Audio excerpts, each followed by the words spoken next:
FeOH whole 2 plus 2 HCl क्या बनेगा? FeCl2 plus H2।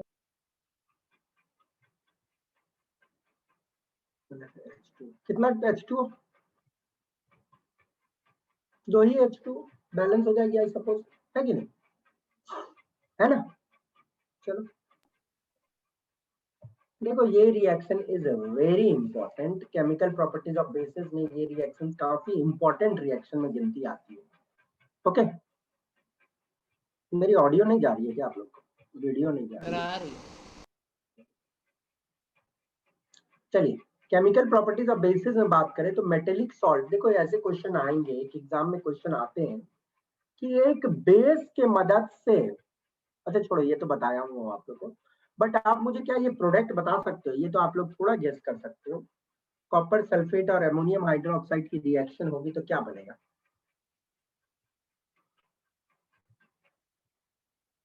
दिमाग लगाओ थोड़ा सा। दोनों आपको किस टाइप की रिएक्शन लग रही है? डबल डिस्प्लेसमेंट रिएक्शन होगी, है कि? सर दिमाग लगाओ। चलो मैं प्रोडक्ट बता रहा हूँ आपको। ये वाला NH4 जो है ना, ये इसके साथ रिएक्ट करेगा, कॉपर इसके साथ कंबाइन कर जाएगी। अब बता दो प्रोडक्ट का क्या फॉर्मूला होना चाहिए जल्दी से? क्या होगा फॉर्मूला? नहीं दिमाग काम कर रहा है। एमोनियम सल्फेट, एमोनियम आयन क्या होता है? NH4 कितना प्लस बच्चों? SO4 2 minus. ठीक है ना? आप लोग को बहुत इंपॉर्टेंट है यार ये चीज, आप लोग क्यों नहीं कर रहे? भगवान जाने, ये चीज नहीं फॉर्मूला लिखने आएगा तो कहानी खत्म है। एमोनियम सल्फेट बनेगी पहले, ठीक है ना, साथ में कॉपर हाइड्रोक्साइड,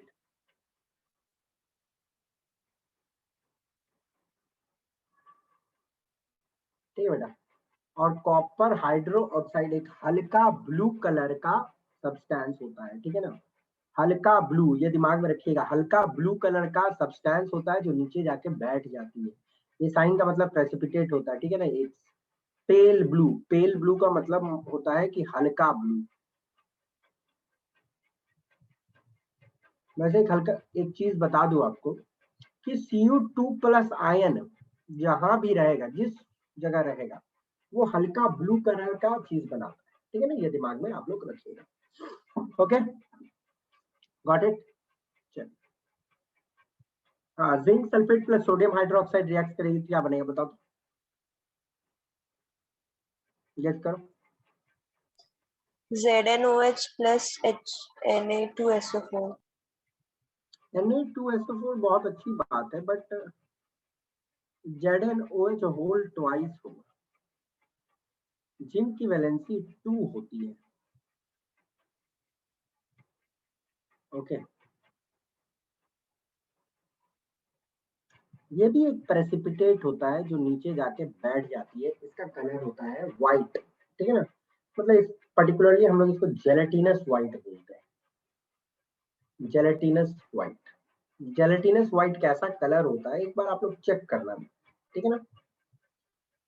ओके, नहीं तो मैं आपको दिखा दूंगा जिंक हाइड्रोक्साइड प्रेसिपिटेट। आज तो नहीं है मेरे पास वो इमेज, नेक्स्ट क्लास में दिखा दूंगा। जेलेटिनस व्हाइट एक पर्टिकुलर टाइप की व्हाइटनेस होती है। FeSO4 प्लस NaOH क्या बनेगा बच्चा? FeOH whole twice plus Na2SO4। बहुत अच्छा,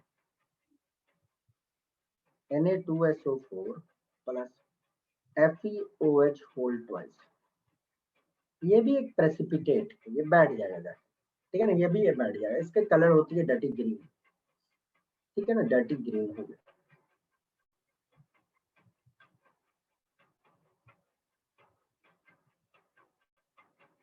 ओके, चलिए, coming to the next reaction, that is an important reaction. Can anybody tell me क्या प्रोडक्ट बनना चाहिए? यहाँ पे बता सकते हो क्या प्रोडक्ट बनना चाहिए यहाँ पे?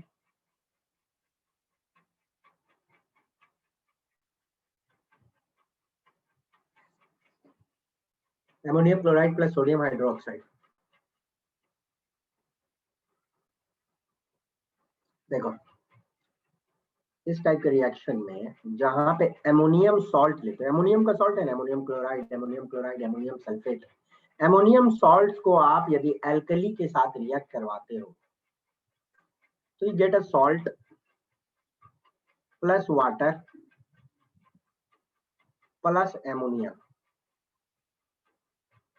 एमोनिया गैस मिलती है आपको साथ में, ठीक है। जैसे इस रिएक्शन में देखो 2-4 बार आपको रिएक्शन तो लिख के प्रैक्टिस करनी पड़ेगी। NaCl, देखो NaCl, ठीक है ना, थोड़ा अंदाज लगाओ कि क्या कहा गया। HOH और एक H यहां से निकाल लो, H2O प्लस क्या बच गया, एक H निकल गया था, एमोनिया बच गया है ना, एमोनिया गैस है, H पे एस्केप आउट करना है, ठीक है। रिएक्शन बैलेंस है, बैलेंस, ओके। नेक्स्ट वाला रिएक्शन में क्या प्रोडक्ट होगा, सेम प्रोडक्ट होगा, क्या प्रोडक्ट होगा बताइए तो जरा। Sir CaCl2 CaCl plus H2O plus आप लोग साहब फॉर्मूला लिखने भूल गए हो, कैल्शियम की वैलेंसी 2 होती है, CaCl2 plus H2O plus ammonia, ठीक है। नेक्स्ट क्या बनेगा बताओ।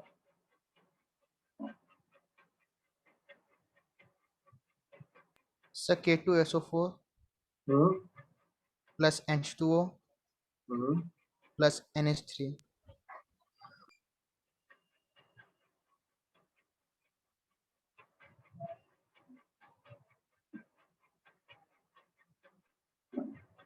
ओके, तो ये कुछ रिएक्शंस इंपॉर्टेंट है जो मैंने आपको दिए।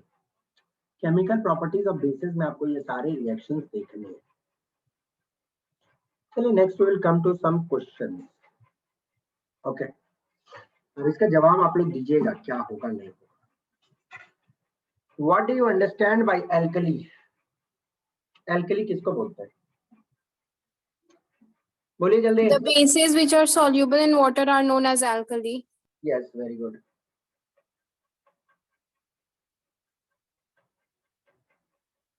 सॉल्युबल बेसिस को हम लोग एल्कली बोलते हैं। Give two example of strong alkali, क्या होगा। So KOH and NaOH. Very good बेटा, वेरी गुड। क्या नाम है बेटा आपका। So Prachi. ठीक है बेटा, मेहनत करना है। वीक एल्कलीज का एग्जांपल देना। So MgOH whole twice. और ammonium hydroxide, Yes, sir. Calcium hydroxide, MgOH whole two भी बोल सकते हो, okay. What is the difference between an alkali and a base. So all alkali are soluble in water, but all the bases are not soluble in water. Very good, very good answer, good. आप लोग ये सारे question को copy में बनाना, ठीक है ना। The chemical nature of aqueous solution of HCl and aqueous solution of ammonia.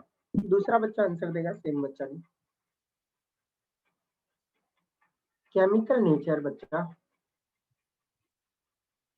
Chemical nature of aqueous solution of HCl। HCl जब पानी में जाएगा तो कौन सा आयन देता है, H plus ion. H3O plus ion, hydronium ion. Ammonia जब वाटर में जाएगा तो क्या देगा। आपको ये रिएक्शन शायद मैंने करवाया कि नहीं करवाया, आई डोंट नो, बट देख लो एमोनिया को वाटर में डालने से एमोनियम हाइड्रो ऑक्साइड बनती है, मतलब दैट इज NH4 प्लस और OH माइनस आयन, ठीक है बेटा। तो NH4 प्लस और OH माइनस आयन, तो एक्वस सॉल्यूशन OH माइनस कौन सा कैरेक्टरिस्टिक रखता है, बेसिक है ना।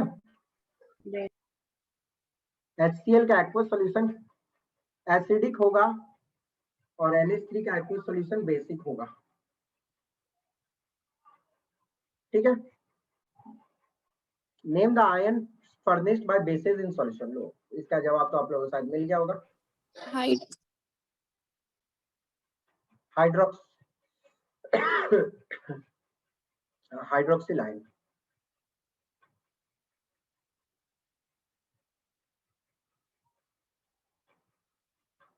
और acid Hydronium ion.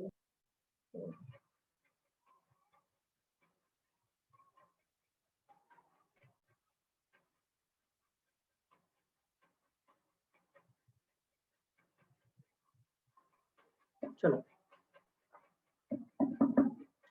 give one example in each case.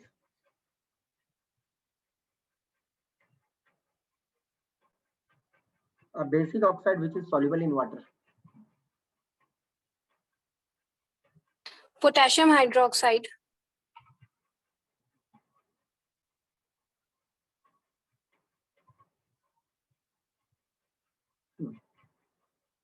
A hydroxide which is highly soluble in water.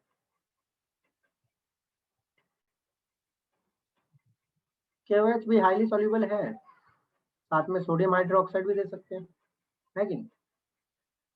अच्छा बेटा, यहाँ पे बेसिक ऑक्साइड पूछा है, सॉल्ट है ना? तो बेसिक ऑक्साइड पूछा है तो you can move for potassium oxide या सोडियम ऑक्साइड, ठीक है? यहाँ हाइड्रो ऑक्साइड पूछिए। Basic oxide which is insoluble in water.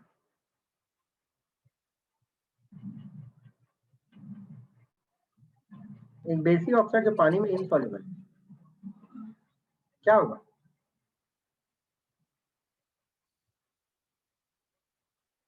नहीं मालूम, कितना बताया तो था। फेरिक हाइड्रोक्साइड, एल्युमिनियम हाइड्रोक्साइड, ये सब क्या है? Magnesium oxide.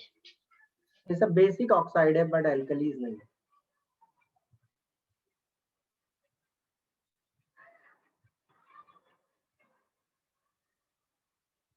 FeOH whole three, AlOH whole 3 और है। हाइड्रोक्साइड, अच्छा देखो बेटा, बेसिक ऑक्साइड पूछा, फिर हम लोगों ने हाइड्रोक्साइड लिख दिया। बेसिक ऑक्साइड बता सकते हो आप लोग? हाँ, sir magnesium oxide. Magnesium oxide soluble है, हल्का फुल्का सॉल्युबल है। Copper oxide, Copper oxide. Hydroxide which is insoluble in water. Magnesium hydro. Sir MgOH। MgOH पानी में सॉल्युबल है बेटा, स्पेरिंगली सॉल्युबल है। इनसॉल्युबल तो अभी So तो बताया magnesium hydroxide. बेटा, फेरिक हाइड्रोक्साइड अभी बताया ना, फेरिक हाइड्रोक्साइड, अल्युमिनियम हाइड्रोक्साइड, ठीक है ना? वीक मिनरल एसिड, एक एसिड मिनरल एसिड जो वीक है। Carbonic formic acid. Acid. Carbonic acid, formic acid organic acid होता है, mineral acid carbonic acid. A base which is not an alkali, एक base example दीजिए जो एल्कली नहीं है। Ferric hydroxide. हाँ बोल सकते हो।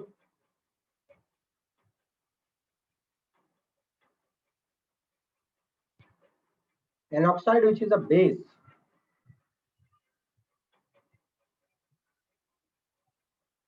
बहुत सारे ऑक्साइड बेस हैं, copper oxide, sodium oxide, potassium oxide, कोई भी जगह है ना? Hydrogen containing compound which is not an acid. आप लोगों ने पढ़ा है कि एसिड जो चीज रहेगा उसमें हाइड्रोजन जरूर रहता है, बट ऐसा तो मतलब नहीं है कि जिसमें हाइड्रोजन है वो एसिड होगा। Glucose. हाँ, और Alcohol. हाँ, सबसे आसान वाला जो आपके आसपास है, Water. ठीक है? A base which does not contain a metal ion. This is our important question जो एग्जाम में आपसे पूछे जा सकते हैं बेटा, ठीक है? A base which does not contain metal ion, एक ऐसा बेस का एग्जांपल दीजिए जिसमें मेटल आयन नहीं है। एक बेस जिसमें मेटल आयन नहीं है। Ammonium hydroxide. Very good, very good.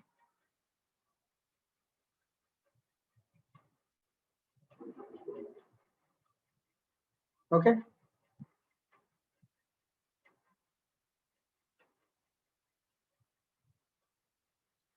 पढ़ो ये क्वेश्चन तो।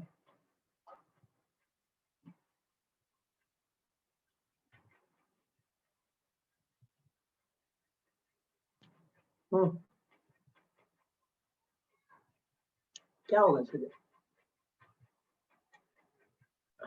सर देखो पढ़ो, अच्छा से पढ़ना बेटा। देखो ये सर क्वेश्चन वी क्या, विल टेक देखो ये आपको क्या किया गया है, आपको 3 टेस्ट ट्यूब दी गई है या बीकर दी गई है, मान लो जो भी है, ठीक है ना।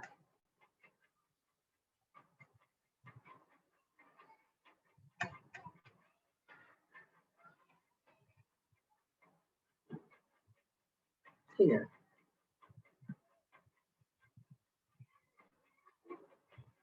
अब बोला गया है किसी में डिस्टिल्ड वाटर है, किसी में एसिड है और किसी में बेस है, कैसे पहचानोगे?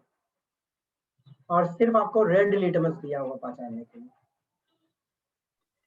sir we will take the red litmus and dip it into the basic solution, then it will turn red litmus to blue litmus, then we will take blue litmus ठीक and है, we will dip in the acidic solution, ठीक है, it will turn to 1 minute बेटा, हमको पता कैसे चलेगा कौन बेस है कौन एसिड है?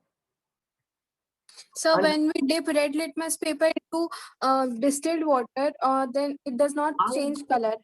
हमको कैसे, देखो मान ले ऐसे मत बोलिए आप आंसर को, ठीक है आप लोग परफेक्ट को कॉन्सेप्चुअली सही बोल रहे हो, बट थोड़ा प्रेजेंटेशन गड़बड़ है आंसर का। देखो ए में suppose I dip red litmus paper in solution A, ठीक है ना।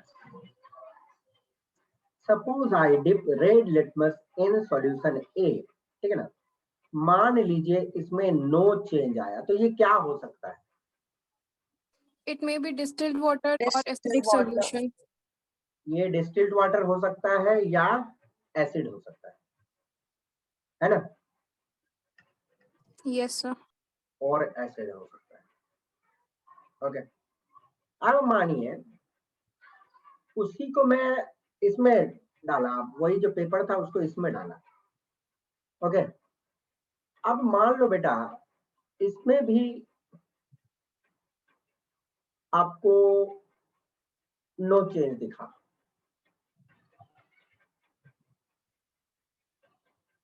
इसमें भी आपको नो चेंज दिखा, ठीक है। तो ये क्या हो सकता है? ये भी डिस्टिल्ड वाटर हो सकता है, Acidic solution.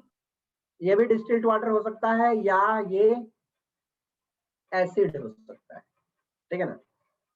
अब ये तो कंफर्म हो गया कि ये वाला बेस है कि नहीं? Yes. sir. क्योंकि रेड लिटमस को मैं जैसे ही डालूंगा इसमें वो ब्लू हो जाएगा, ठीक है। रेड लिटमस को जैसे ही डालूंगा ब्लू हो गया। अब ब्लू वाला को इसमें डालूंगा, देखूंगा रेड हो गया तो ये एसिड है और थर्ड वाला डिस्टिल्ड वाटर है। Got it? समझ गए? तो हम लोग एग्जैक्टली बोल नहीं सकते हैं कि सारा प्रोबेबिलिटी लेके चलना है कि कोई भी कुछ भी हो सकता है। समझ गए बेटा? ओके, डोंट वरी, ऐसे क्वेश्चन कुछ आने वाले ही नहीं है आपको, बस आपकी ये लॉजिक को चेक कर रहा है कि रेड लिटमस एक बार ब्लू हो गया तो मतलब वो वाला आपका बेस है।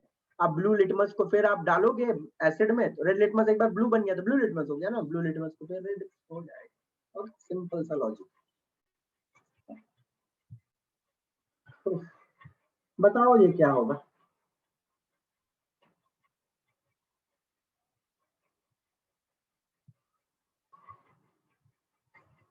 So because HCl and HNO3 produce hydronium ion when it dissolve in water.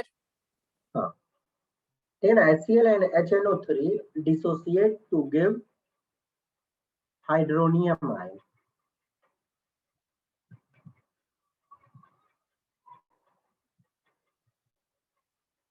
But ये ऐसा कुछ देते नहीं है कि नहीं? ओके, तो आपको इस आंसर को इस तरह लिखना पड़ेगा कि an acid is that which yield hydronium ion in aqueous solution. Okay, एक एसिड उसको बोलते हैं जो हाइड्रोनियम आयन देती है एसिड एक्वस सॉल्यूशन में। तो भैया आपने HCl HNO3 डाला तो वो हाइड्रोनियम आयन दिया, बट ये दोनों हाइड्रोनियम आयन नहीं दिया।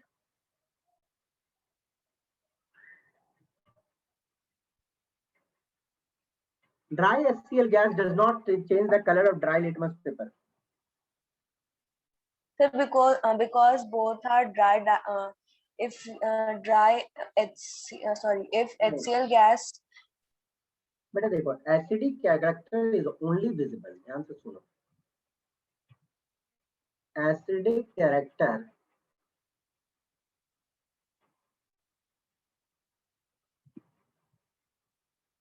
is visible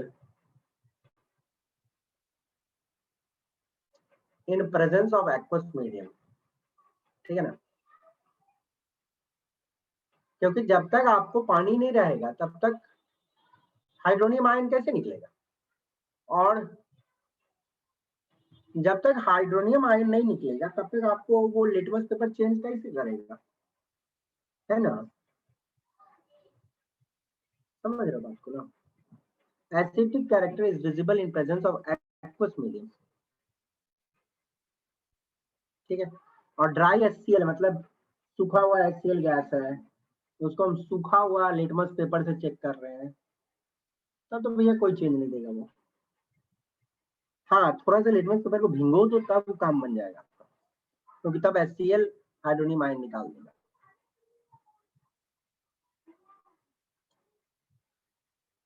PbO2 एक बेस है कि एसिड है? बेस है कि नहीं है? No sir. क्यों?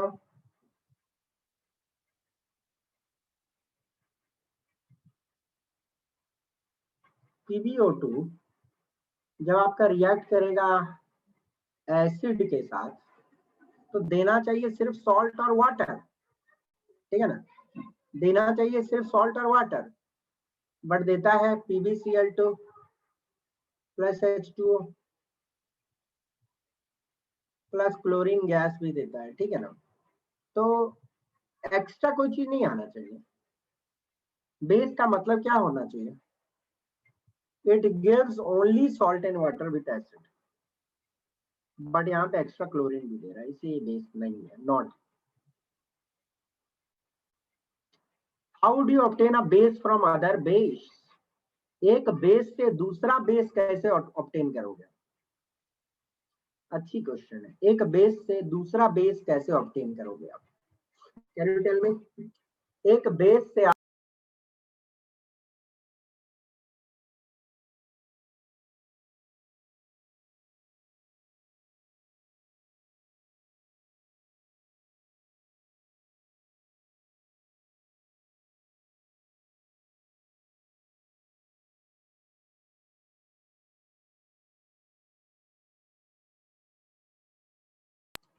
हाँ, ठीक है, आप एक बेस से दूसरा बेस कैसे ऑब्टेन करो, मतलब एक बेस का रिएक्शन करवा के आप एक और बेस ऑब्टेन करना चाहते हो, कर सकते हो क्या?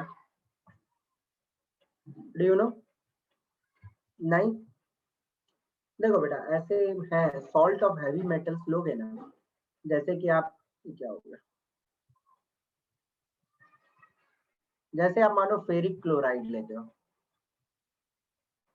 ओके, नहीं यहाँ पे बेस पूछ रहा है, एल्कली नहीं बनाने बोल रहा है। चलो हम लोग बेस ही बनाते हैं। तो बेस बनाने का सबसे आसान तरीका है, sodium oxide is a base, ठीक है, उसको हम वाटर में मिला देते हैं, तो सोडियम हाइड्रोक्साइड भी एक बेस है, वो मिलता है। चलो कोई दिक्कत नहीं, sodium oxide is a base, उसको पानी में मिला दो, फिर भी एक बेस ही तो मिल रहा है, दूसरा बेस मिल रहा है। Okay, got it? An alkali from a base, alkali from a base बनाने का तरीका, कोई भी सॉल्ट ऑफ हैवी मेटल ले लो, जैसे कि फेरिक क्लोराइड ले लो, ओके, और उसको आप सोडियम हाइड्रोक्साइड से रिएक्ट करवा दो। हैवी मेटल बोल रहे हैं कि आयरन सब हैवी मेटल होता है, iron copper is the heavy metal में FeCl3 plus NaOH gives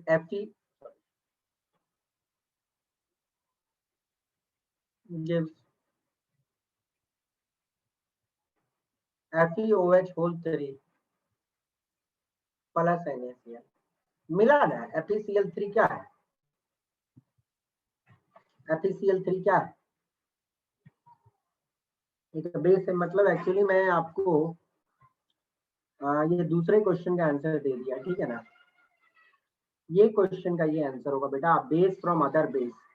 sodium hydroxide से मैं एक बेस बना रहा हूँ, ठीक है ना, और ये एल्कली फ्रॉम बेस का ये आंसर हो जाएगा। बेस से एल्कली बना रहे हो, ठीक है ना। Got it? समझ गए ना आप लोग? ओके।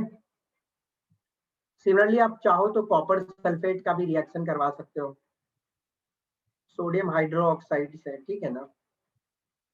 तो मिल जाएगी कॉपर हाइड्रोक्साइड, ये भी एक बेस है, ठीक है ना। इनसॉल्युबल बेस है, अलग बात। Sodium sulphate, okay. एक बेस से हम दूसरा बेस बना रहे हैं, ओके। आप एल्युमिनियम क्लोराइड से भी बना सकते हो, plus sodium hydroxide, okay.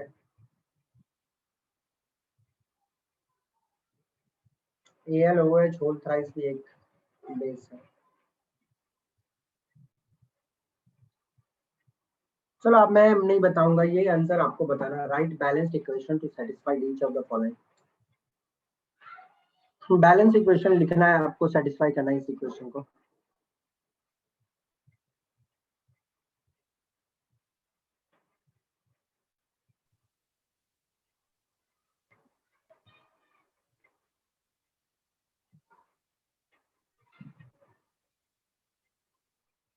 Salt plus hydrogen, कोई दे सकता है कि example? Sir, HCl plus K gives KCl plus H2. बेटे कभी भी एसिड के साथ पोटेशियम सोडियम का रिएक्शन नहीं करवाना है, मैंने बताया था ना आपको। Sir, Zn plus H2SO4 gives ZnSO4 plus H2. कभी भी एसिड के साथ पोटेशियम सोडियम का रिएक्शन मत करवाना, बहुत एक्सप्लोसिव रिएक्शन हो जाएगा।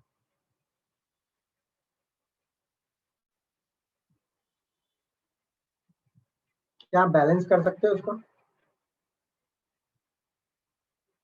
कहाँ क्या लगे बताओ? Sir, ये 2 balance HCl. बैलेंस है ना। सर HCl में 2 Sir, 2 लगेगा। no HCl. sir. तो acid plus base give salt and water. Sir, NaOH plus Zn gives Na2ZnO2 plus acid plus base, Sir, HCl plus NaOH gives NaCl plus H2O.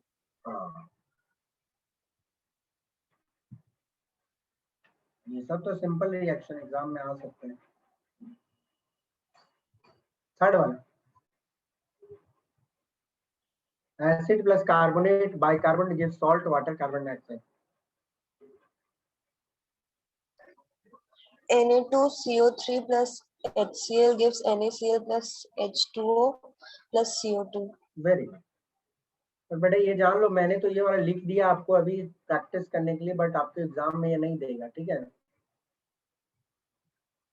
HCl plus carbonate, कोई भी carbonate ले लो, calcium carbonate, जिसको crust egg cell भी exam में बोल सकता है। Calcium carbonate या calcium bicarbonate gives calcium chloride plus water plus carbon dioxide। जब कैल्शियम बाइकार्बोनेट यूज करोगे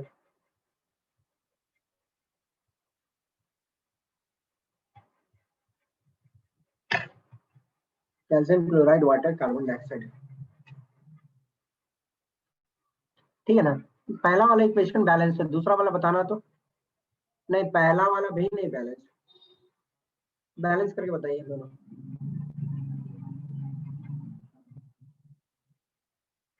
क्या होगा? Sir, 2HCl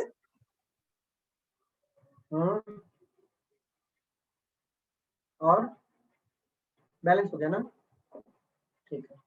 कैल्शियम बाइकार्बोनेट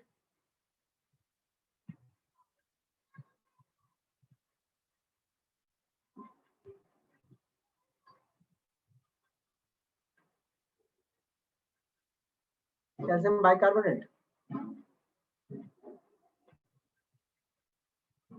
नहीं होता बैलेंस, करो ना बेटा, इतना इजी तो है आप लोग। CaSCO3 whole twice gives CaCl2 plus H2O। ये भी देख लेना, HCl भी इधर भी है, इधर भी HCl रहेगा। किसी का हुआ बताइए जल्दी, क्या करें, यहाँ 2 डालें? Yes, sir.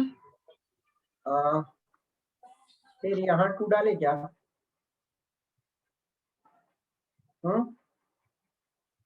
आई थिंक यहाँ भी 2 डालने से काम बन गया है ना। 2H, Yes, sir. 4H, 4H, oxygen 2 2 4 2 6, oxygen 6, carbon 2 है, कार्बन 2 है, calcium 1, chlorine 2। Next acid plus sulphide by sulphide, क्या होगा बताइए, क्या होगा इक्वेशन? सल्फाइड, सल्फाइड कोई भी मेटल सल्फाइड का बताइए। हाँ, Na2SO3 plus HCl gives NaCl plus H2O plus SO2। बहुत अच्छा लिखा, बहुत अच्छा।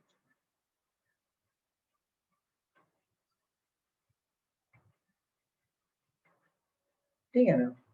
और बेटा आप ये बाइसल्फाइड की जगह HSO3 भी लेके कर सकते हो कि नहीं ले सकते हो? हाँ, बाइसल्फाइड HSO3 Yes। सल्फाइड के साथ रिएक्शन कोई भी बता दो, FeS ले लेते हैं और HCl ले लेते हैं, ठीक है ना। Okay, FeCl2 plus H2S। Okay, balancing खाना कोई देख लेगा।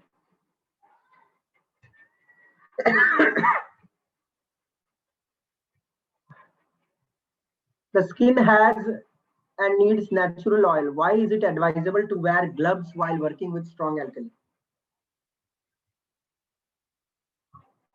बोलिए क्या होगा?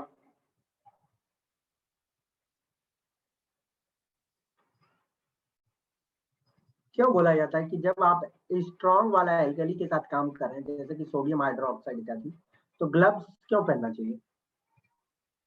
So because Sir, we alkali know reacts that with the alkalis oils of react the with skin. क्या steam? So because alkali alkali react with reacts oil to with the form oils of the soap। skin. Strong alkali reacts with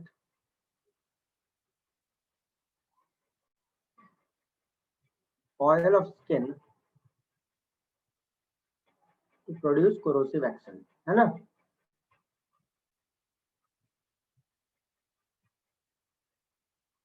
corrosive action मतलब हमारे skin को नुकसान पहुंचाएगा। Okay,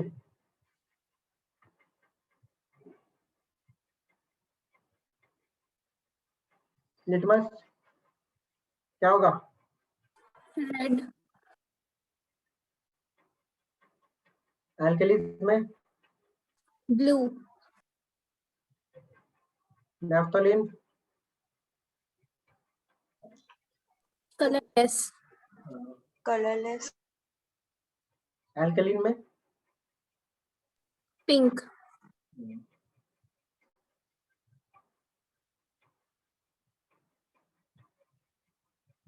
चलिए अब कुछ NCERT के इम्पोर्टेंट एक्टिविटी जिससे काफी क्वेश्चंस पूछा गया है बोर्ड्स में, ठीक है ना। ये एक्टिविटी तो इतना इम्पोर्टेंट है कि आपके सीबीएसई ने 3-4 बार क्वेश्चन पूछ लिया है इससे। आप इस एक्टिविटी से थोड़ा गौर करो, आप देखो कि बेटा क्या क्या है और क्या क्या का रिएक्शन करवाया गया है, और रिएक्शन सेटअप भी समझो आप लोग थोड़ा सा कि स्टैंड है, स्टैंड में क्लैंप है, क्लैंप पे टेस्ट ट्यूब लगा दिए हैं, टेस्ट ट्यूब के अंदर में जिंक का छोटा छोटा टुकड़ा है, उसमें सल्फ्यूरिक एसिड डाले गए हैं, सोप का सॉल्यूशन में वापस आ रहा है तो सोप का बुलबुला बन रहा है और पॉप साउंड बन रहा है। तो ये कौन सी रिएक्शन है बता सकते हो क्या? Displacement reaction। Can you tell me the reaction? Zn plus H2SO4 gives ZnSO4 plus H2। Very good. देखो ये रिएक्शन में क्या किया जाता है, एक स्टैंड लिया जाता है, सबसे पहले हाथ में नहीं पकड़ा जाता रिएक्शन में क्योंकि टेस्ट ट्यूब गर्म होती है, तो स्टैंड रहती है, उसमें स्टैंड में आप लोग सीखोगे, एक्सपेरिमेंट करोगे तो स्टैंड में नट होता है इस जगह, ठीक है ना। और नट से क्या करते हैं हम लोग, टाइट कर देते हैं, तो टेस्ट ट्यूब फिक्स हो गया। और एक स्टॉपर रहता है जिसे बंद किया रहता है, उससे एक ट्यूब निकलती है, एक साबुन पानी में डालती है। साबुन पानी में इसलिए डाले हैं क्योंकि देखो जिंक जब रिएक्ट करेगी सल्फ्यूरिक एसिड से बालक, तो आपको रिएक्शन जो होता है zinc sulphate plus hydrogen gas मिलती है, ठीक है ना। अब हाइड्रोजन गैस जो निकलती है, तो साबुन में जब आप हाइड्रोजन डाल दोगे तो जो बुलबुला बनेगा उसके अंदर में कौन गैस होगा, हाइड्रोजन गैस होगा ना। जो बुलबुला बनेगा उसके अंदर में हाइड्रोजन गैस होगा। जब एक कैंडल लाते हो आप, जब आप कैंडल लाते हो तो वो बुलबुला गर्म होता है और तो फूट जाता है, उसके अंदर में हाइड्रोजन गैस है, और हाइड्रोजन गैस पॉप साउंड के साथ जलती है, पॉप साउंड। ओके, ये दिमाग में रखिएगा, this is a confirmatory test for hydrogen,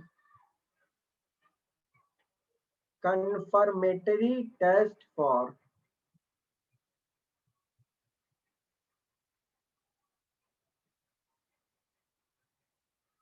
hydrogen. मतलब हाइड्रोजन है कि नहीं, ये टेस्ट आप कर सकते हो। ओके, तो हाइड्रोजन का टेस्ट कैसे करना है, आपको एक कैंडल बर्निंग स्प्लिंटर लाना है या कैंडल लाना है, it will burn with a pop sound. अब ये इतना सिंपल तो क्वेश्चन नहीं पूछता है सीबीएसई क्वेश्चन पूछता है कि जो जिंक का टुकड़ा लिए हुए आप छोटे छोटे टुकड़े काहे लेते हो, जिंक का छोटा छोटा टुकड़ा क्यों लेते हो। देखो, to increase the rate of reaction,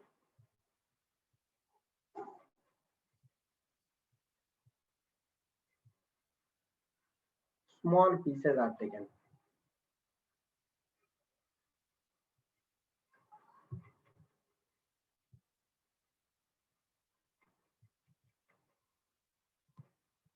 देखो क्या होता है, यदि आप जिंक का इतना बड़ा पत्थर ले लोगे, ठीक है ना, और एसिड अटैक हो रहा है इधर से इधर से इधर से, ठीक है, चलो अटैक हो रहा है, अब मानो जिंक के छोटे छोटे टुकड़े लिए, तो एसिड क्या है, चारों तरफ से अटैक कर रहा है ना, छोटे छोटे टुकड़े को सब तरह से अट्रैक्ट कर सकता है, अटैक कर सकता है। तो इसलिए क्या होता है, small piece of zinc are taken, surface area बढ़ जाता है, ठीक है ना, सरफेस एरिया ऑफ रिएक्शन बढ़ जाता है।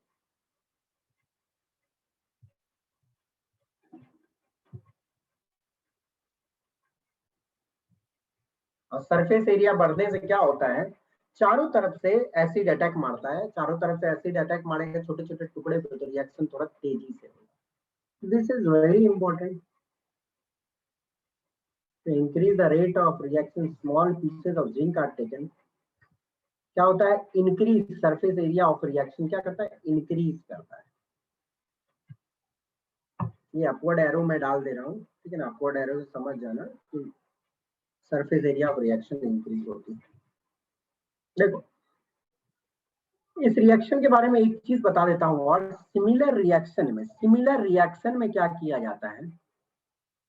ओके, अच्छा आज रहने दो, आगे अब आप लोगों को बताऊंगा इन सब सारे चीजों से रिलेटेड, क्योंकि इसका एक और रिएक्शन है कि इस जगह यदि मैं सोडियम हाइड्रोक्साइड डालूंगा तो वहां पे एम्फोट्रिक नेचर आपको बताना पड़ेगा, वो सारा नेक्स्ट क्लास में हम लोग डिस्कस करेंगे। आज जितना पढ़ाया बेटा अच्छे से पढ़ लेना इन सबको, नेक्स्ट क्लास में हम लोग मिलेंगे, ठीक है ना। ओके, धन्यवाद, thank you. Thank you, sir. Thank you, sir. हाँ बेटा, थैंक यू।